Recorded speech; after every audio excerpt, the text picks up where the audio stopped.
ویکھو کدا کرم کما چھڈیا بے رنگیاں نو رنگلا چھڈیا ساڈا ایک اجمیر دا تیر ویکھو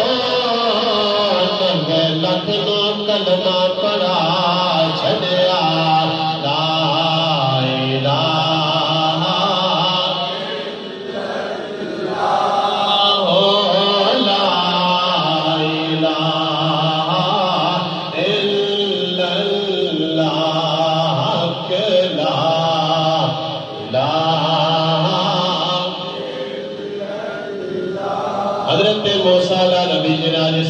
السلام نے اللہ سے عرض کیا یا اللہ مجھے کوئی وظیفہ بتا میں تیرے قریب ہو جاؤں اللہ تعالیٰ نے فرمایا میرے پاک پیغمبر موسیٰ اگر میرے قریب ہونا چاہتا ہے تو پھر وظیفہ یہ پڑھا کر لا الہ حضرت موسیٰ نبی جناب علیہ السلام نے عرض کیا یا اللہ اتنا چھوٹا سا وظیفہ بتا رہا ہے اللہ نے فرمایا موسیٰ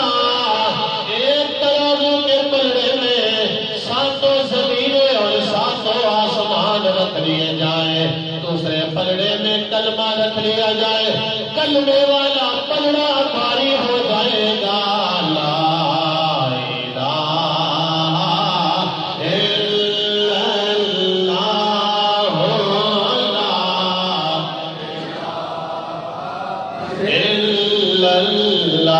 زور سے پڑھیے لا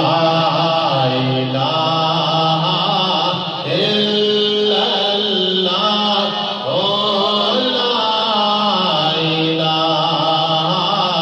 الا اللہ آپ نے بابا جی کے جنازے کے اندر شرکت فرمائی حضرت بابا احمد دین صاحب کے جنازے کے اندر اور جنہوں نے جنازے میں شرکت فرمائی ساتھ جا رہے تھے آواز آ رہی تھی لا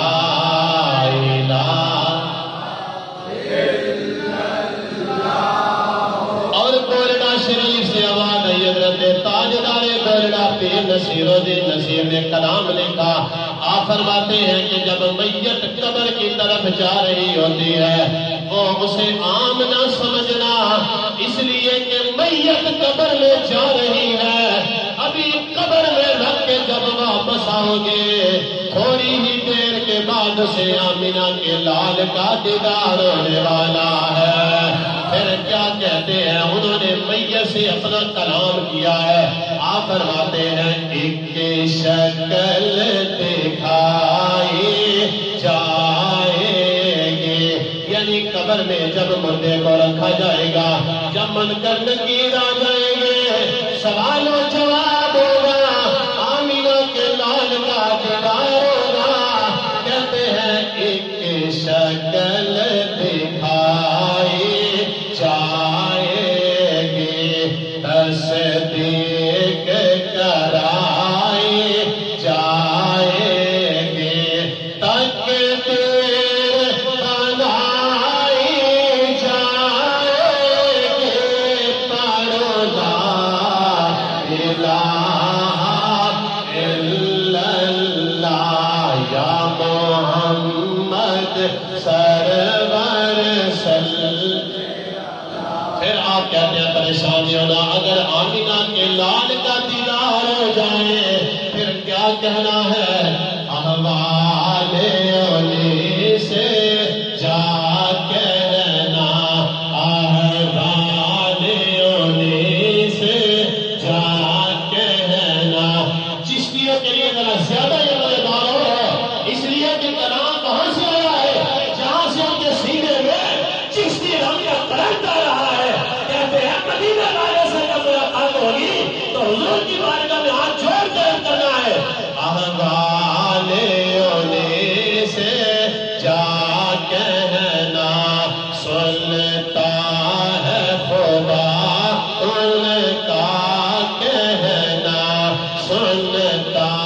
ہے خدا ان کا کہنا